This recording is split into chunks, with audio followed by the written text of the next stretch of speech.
I'm Alan Wartes, and this is ThinkRadio Presents ThinkPlanet.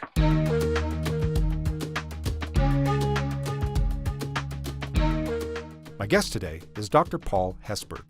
The bad news is we weren't thinking about bringing wildfire back into the system, and for that we don't have a choice. Wildfire is coming back to a neighborhood near you. And so what's, I think, really important is we start thinking about living with wildfire in a much better way.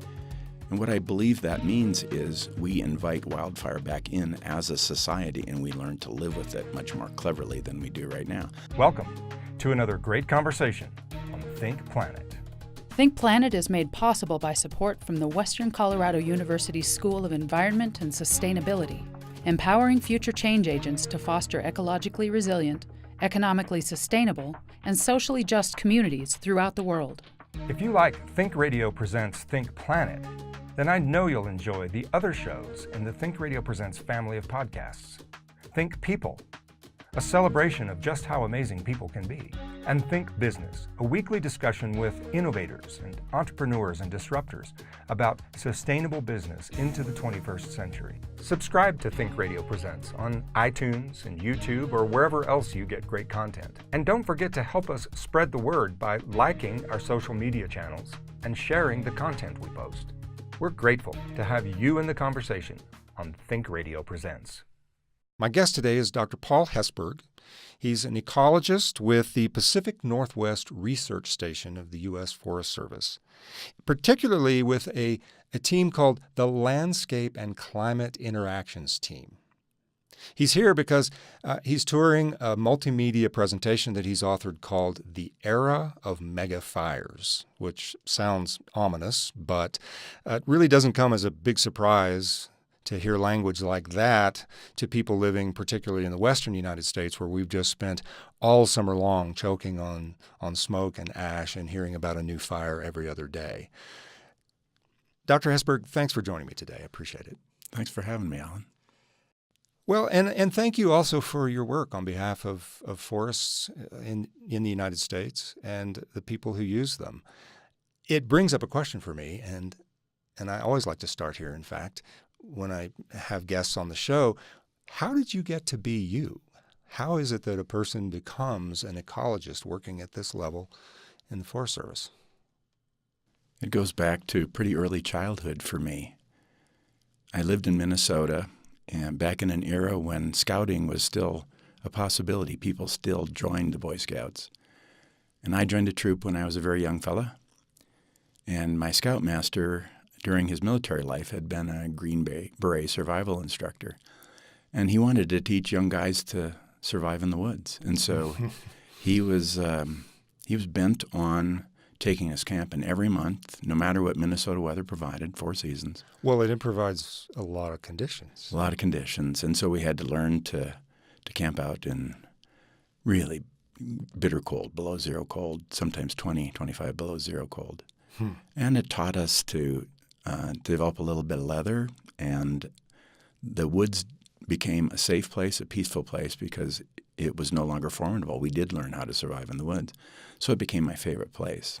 And as I grew up, I spent more and more time in the woods because it was my peaceful place, and I started to wonder about how it worked and how the seasons affected trees and how the climate affected trees. And I watched the seasons affect forests, and more, I think it just grew on me, and I developed this sort of deep connection to forests. Mm-hmm.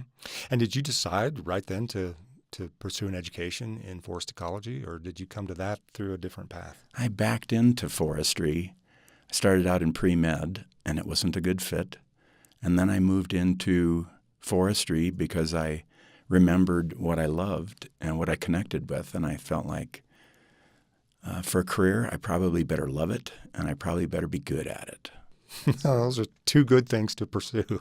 Right. So I got into forestry, and I became absolutely fascinated with things like geology and fish biology and wildlife biology. And I realized that there were a lot of deep connections that I could pursue, but I thought that the world probably needed good foresters, and so I stayed with forestry, and then I went on to graduate school to study forest insects and diseases in my doctorate, and I actually backed into ecology, moving a sideways move when I became interested in how diseases and insects moved through the forest, that the forest, the composition and the structure and the patchwork of the forest influenced how diseases and insects, like processes, could move or be resisted by the composition of the forest. And I thought about fires, and they were the same way. They were a process, and the landscape could resist its penetration.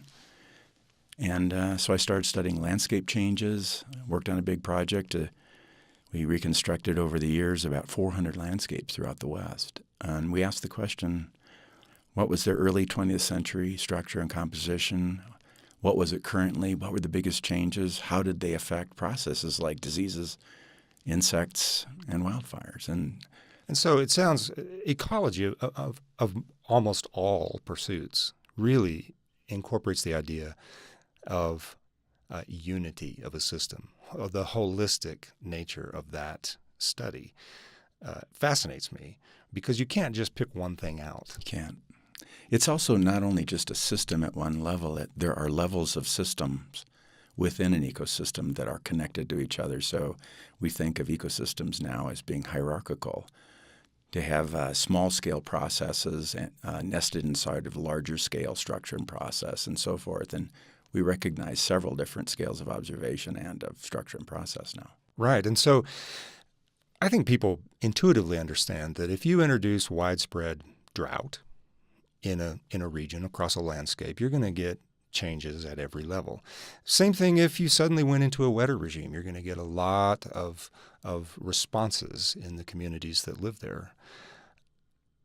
We haven't always been very good at understanding fire as one of those indispensable kinds of elements, and yet that's what you study. Well, it's really true. The history of management, especially since the Big Burn in 1910, kind of put the kibosh on wildfires as being a process that we were going to live with and tolerate. And so fire suppression became an active goal of a lot of management agencies. And if you remember your history, the Forest Service was about 5 years old in 1910. And they suddenly had a battle cry, which was protecting people from wildfires after the Big Burn burned 3 million acres, toasted off a couple of towns, and it killed 87 people. And that really changed the way people thought about fire pretty suddenly. And then we raised generations of people, several who really believe they've got this. We can put fires out, and we don't have to have them in our system. Well, we grew up with Smokey the Bear. I mean, that was Smokey. Yeah. That was the message that we all heard as kids. What we didn't know at the time, because there wasn't a lot of climate change research, we didn't know that during the middle 20th century, when we appeared to be amazing at putting fires out, that we were going through a period of cooler, moister climate, and we really had help looking that good. And when that period ended and we got into this more droughty, warmer, drier, often windier climate, we suddenly realized that we really had a tougher job ahead of us. And was that wetter, cooler period anomalous across the recent, and I use that word in terms of millennia, recent history of the western United States? Not at all. Climate change scientists have really opened our eyes to looking at much deeper time.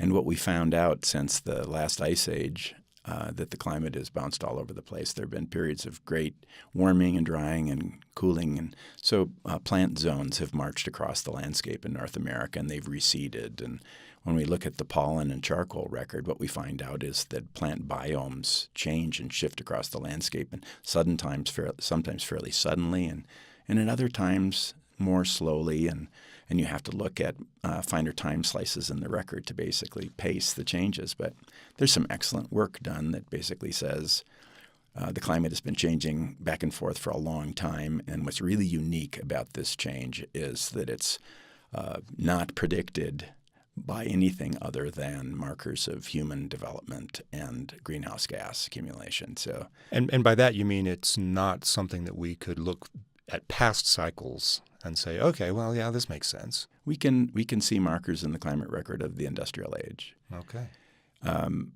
But this one is really special. The steep incline of warming and greenhouse gas emissions correlates so incredibly well with the way humans live on the landscape that it's not debated by most scientists any longer. And by steep incline, you're referring to a graph that takes into account time. Takes into account time and then correlates with how greenhouse gases have been produced over space and time and where that's occurred. Mm-hmm. So we're really feeding this like a breeder reactor. So here we are. We're in this period of time that you have called the era of megafires. That sounds ominous and dire. Do you truly believe that, as you've written, that many forests across the western United States in particular are ticking time bombs? Those were your words? You bet. Many, but not all. Really depends on the management history, the history of fire suppression, how frequent the historical fires were there, whether there was active timber management. For example, our wilderness areas behave quite differently than our more intensely managed areas. The combination of factors like grazing and road and railroad development and timber harvesting and then regeneration and release of shade-tolerant species, sort of the densification of forests by those active influences, it creates certain kinds of storylines in different forest types, but it doesn't hold up everywhere. It's very different from geographic area to geographic area and within areas from forest type to forest type, so there isn't any one size that fits all. But what we're finding out is each system in each geography tends to have a story, and you can put together what that story looks like based on the factors that actually influenced those forest types in that geography. And we're seeing more and more really large fires, and the fact that a fire is large isn't unique. If you look at the historical record, fires in the millions of acres are recorded, so that's not unique. What's unique is the frequency of the larger fires right now and how they're coarsening the grain of the landscape as a consequence. Most of the fires historically were small to medium-sized fires, thousands of the smallest fires, hundreds of the medium-sized fires, and then much lower frequency of the larger types. We think of them as fitting an inverse J distribution. But what we're noticing now is we're putting out the small and medium-sized fires because they're easy to hook under the moderate weather. And so our landscape is being changed by these larger, what we call right-tailed events. And the image that you paint in your presentation is this idea of patchwork, that small and medium fires create a patchwork on the landscape that, in a sense, become natural fire breaks. And so when we stop doing that, we're setting the stage for these bigger fires. But they're not just bigger these days, are they? I mean, they're hotter. The fire suppression specialists are telling us that they're becoming more dangerous, they're becoming more erratic. Why is that? Some of them are. Some of them aren't.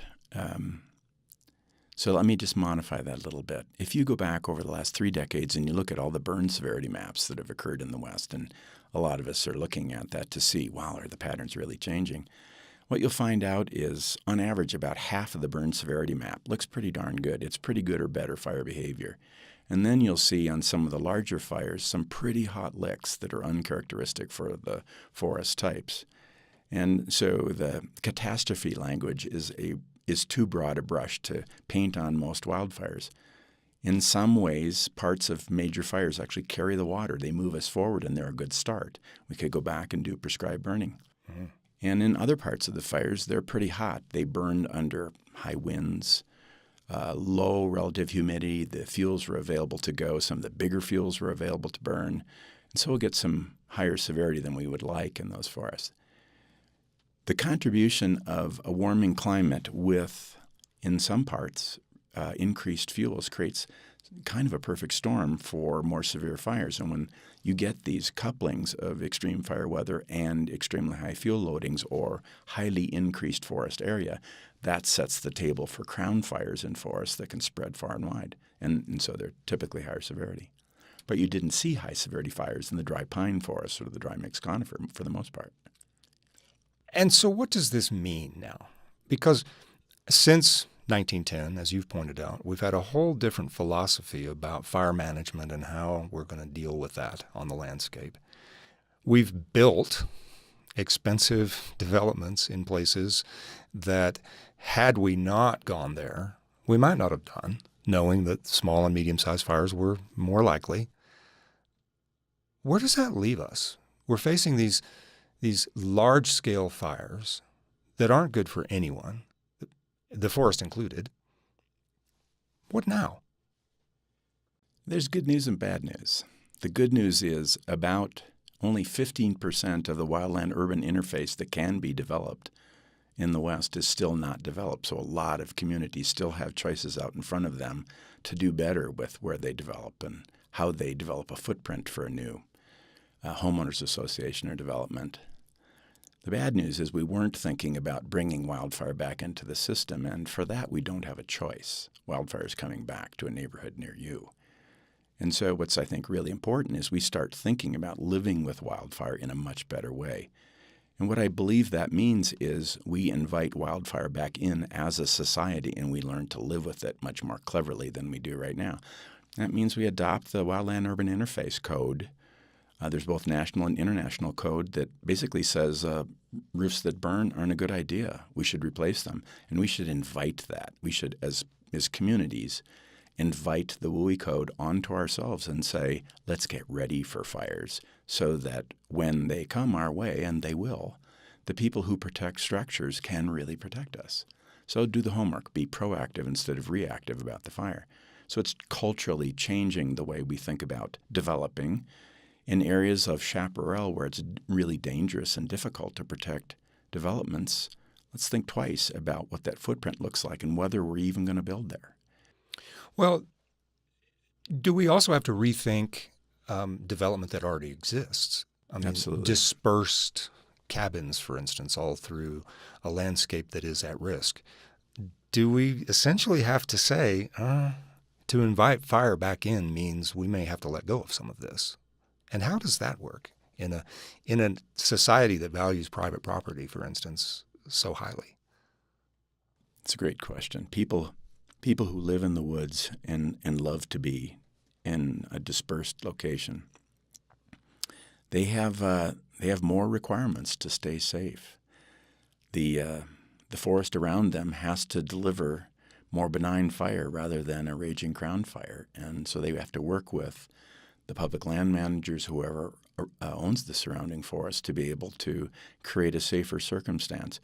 Building broadly in forests that were historically visited by frequent fire is not a great idea. And so we have to start talking about that as a society and make decisions about where we're going to build and where we're not going to build, and then how we're going to footprint those developments. There's some amazing research going on right now about how to build smarter developments so they're more robust in the event of a wildfire. And so we can get more clever about how we develop as well. Mm-hmm. But the building materials, where we develop, if you stop and think about it politically, it's tough with existing developments to say we're going to retroactively adopt the WUI code. But it's in fact where we need to go. And so that's something as a society, we, the people, have got to say it's clever to do that, and we have to invite that. We actually have to work with our counties and say, it's a big bite, but we have to do it. Let's get ready. Let's get the interface ready. Let's get this landscape ready for fire. And you keep framing this in language that's not optional. You said just a moment ago, we don't have a choice. Wildfire is coming to a neighborhood near you. So it's not just about changing how we handle suppression. It's realizing that we're going to, in many cases, we're going to lose that battle because of the way the table's been set. Do you agree with that? I mean, do you stand by that it really is not optional for these HOAs and counties and municipalities to adopt these codes? When we sift through the climate data and we look at the most conservative to the less conservative predictions, what we can see is that the annual area burned is going to increase by 2 to 4 times in the next 30 years throughout the West. That's a lot of exposure to wildfire. So since 2000, we've had a certain amount of area burned. That area burned is going to expand by 2 to 4 times based on the incoming climate in the future, 3 future decades. Wow. And that should cause us to really take note that the fuse is fairly short. But I'm basically betting on people, and I'm betting on optimism. It's the whole reason I'm doing this. After nearly 40 years as a forester, I looked at my resume as I was paneling for a possible promotion. And I realized we have some incredible science stories that people should know about.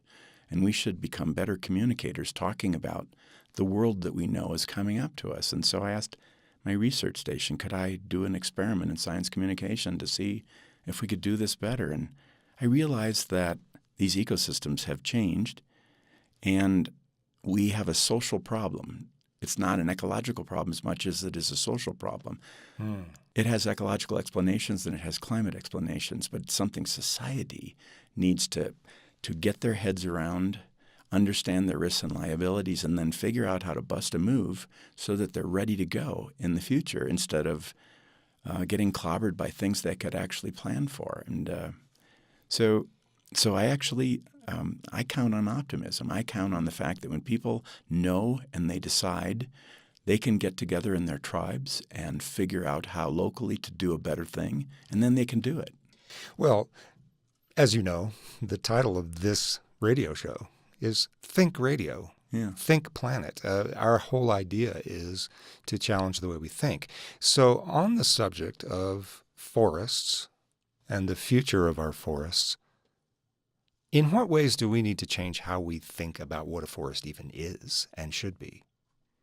So that's a fairly nuanced story. Again, there's no one size that fits all. It depends on the geographic area that you're in. The Gunnison Basin has its own kind of story, and it's not the story of eastern Washington, and neither is it the story of northern California or southern New Mexico or Arizona. Each one of those geographic areas has its own unique fire ecology, its own unique forest types, but there are common threads that we find. And so we have to be specific about the forest type that we're talking about, where we live, and then what were the management influences that got us where we got.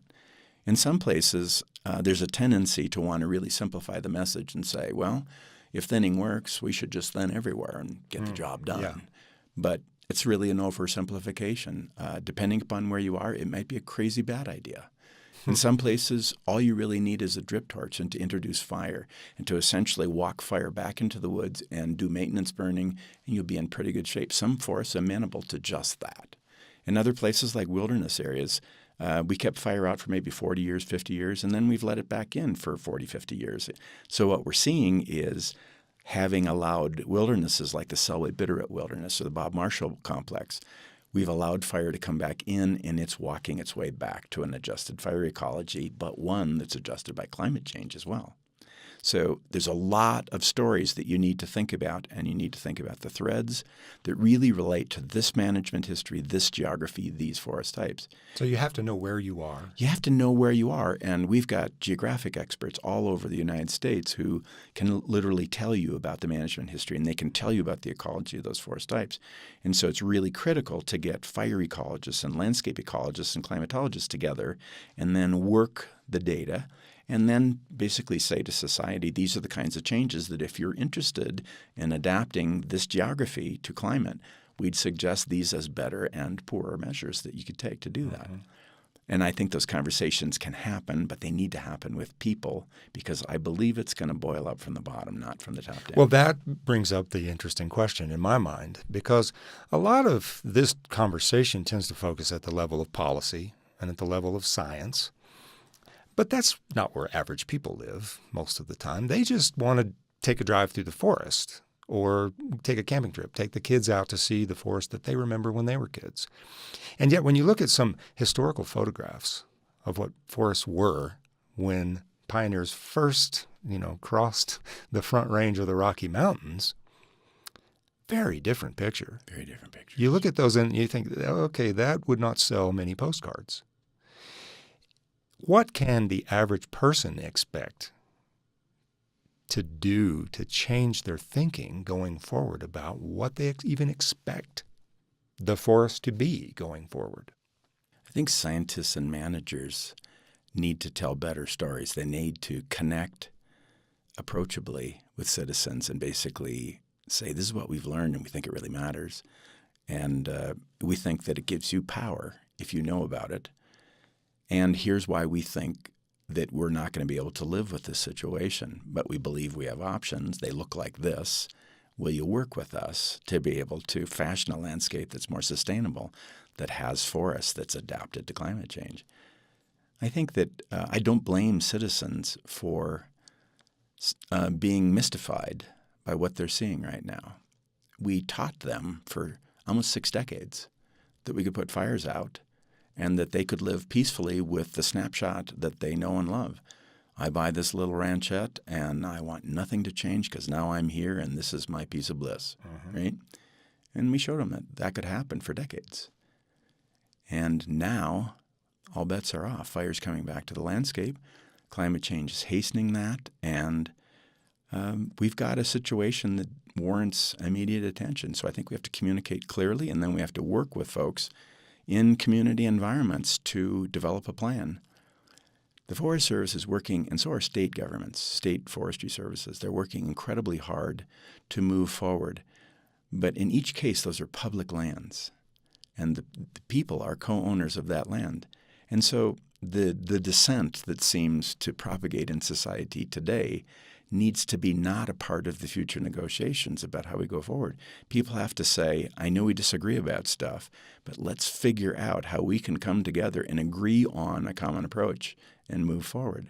So I think there are a lot of elements that require a certain amount of patience, a certain amount of optimism, but then people getting together and working across the aisle with each other and saying, this is serious.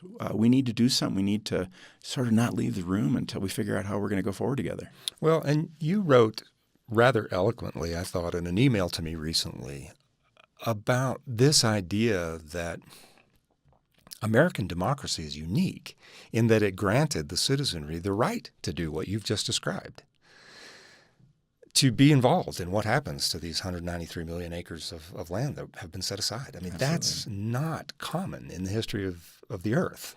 It's right. But it also then implies responsibility, does it not, to not squander that heritage? It does. I think in many ways I'm mystified by, as a society, our lack of coming together and noticing that we have got the best deal of any government on the planet.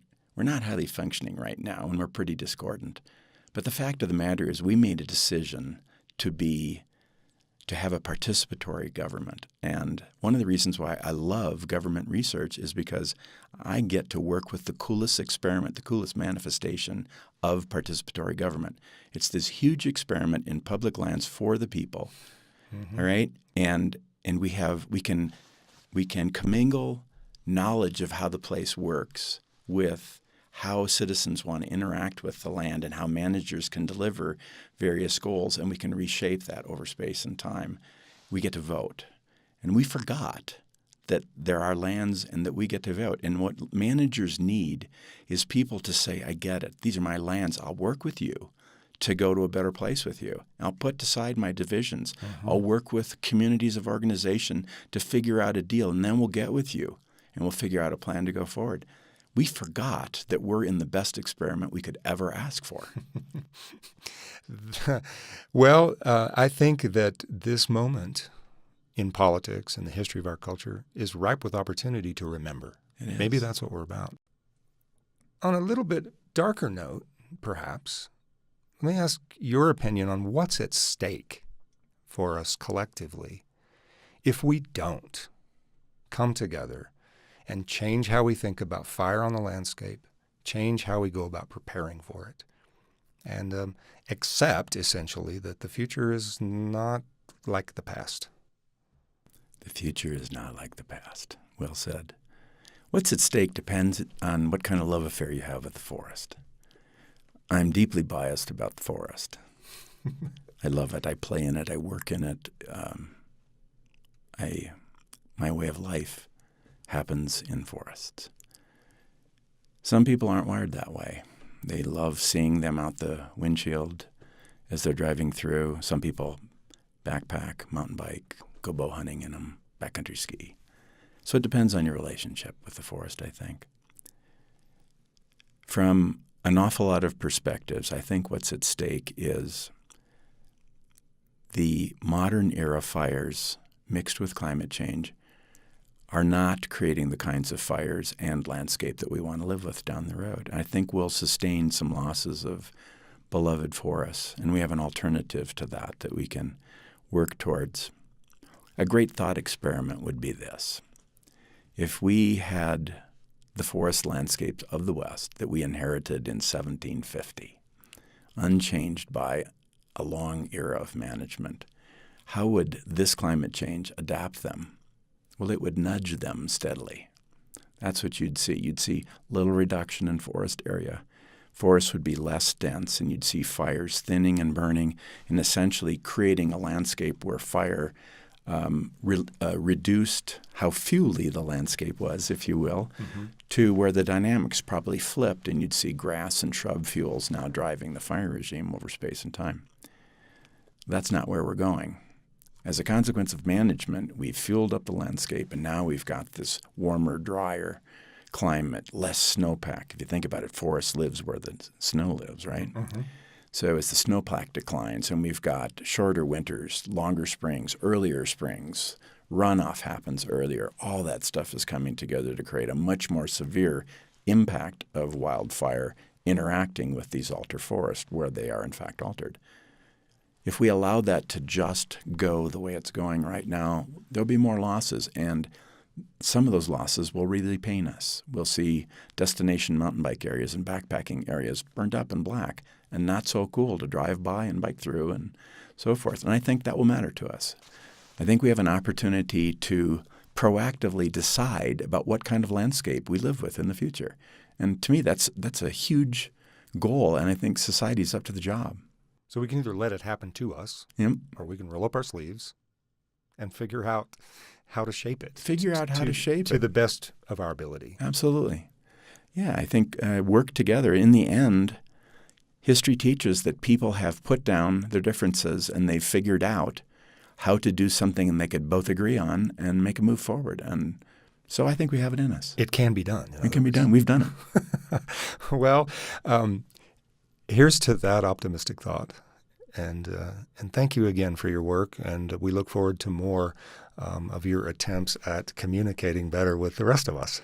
Yeah, they are attempts. Hopefully I'm getting a little better each time I go out. Oh, it's a marvelous presentation. Oh, I encourage anyone who gets an opportunity to take part in Paul Hessburg's The Era of Megafires. If you get a chance to see it, do so. Oh, thanks, Alan. Paul, thanks for joining me. You bet. Thanks for watching. Join us next week for another great conversation on ThinkRadio Presents ThinkPlanet.